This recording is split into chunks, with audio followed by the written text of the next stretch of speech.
show you when dada. This is shea nut tree. This is the seedling coming up on the soil.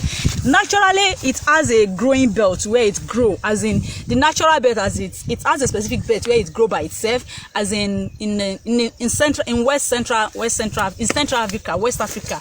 It has a belt, a region. In Nigeria, it doesn't grow everywhere. It grows in some certain part. The same thing with Burkina, Benin, and all these countries. It has a specific region where it grows. And unfortunately, in those regions where it grows, most farmers, they cut it off. We destroy. You can see the seedling. See this one growing by itself. This one, they grow by themselves. Nobody planted it here.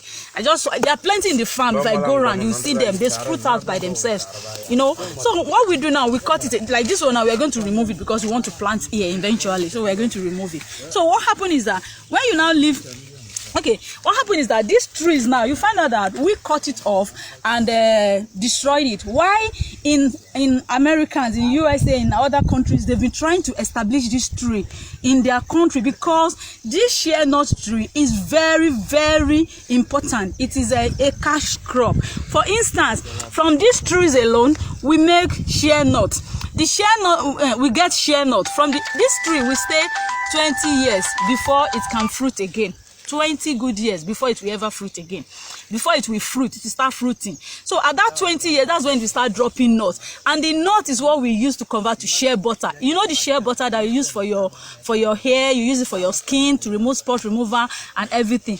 This is shea nut, that is where shea butter will come from. But it takes 20 years, minimum of 20 years to grow. Though I learned in some other countries, like some other African countries, they are ready. If I see the big tree, I will show you. Actually, it was plenty here. We've cut them off because we want the space to be big, to be open for planting. In Ghana, I think they have a shea nut belt. In Nigeria, we don't have that yet. It's something we need to look at and walk into.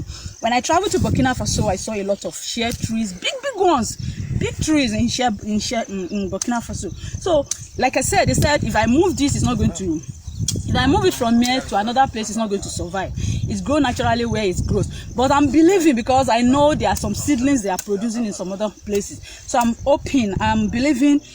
Maybe I should try to nurse some of the seeds so that I will see if they can germinate, or the seedling. I'm trying to get some seedling actually from Ghana or some other countries so that we'll see if we can propagate them right here and create a small shea belt. Honestly, this is an interesting topic and this is something somebody should look into.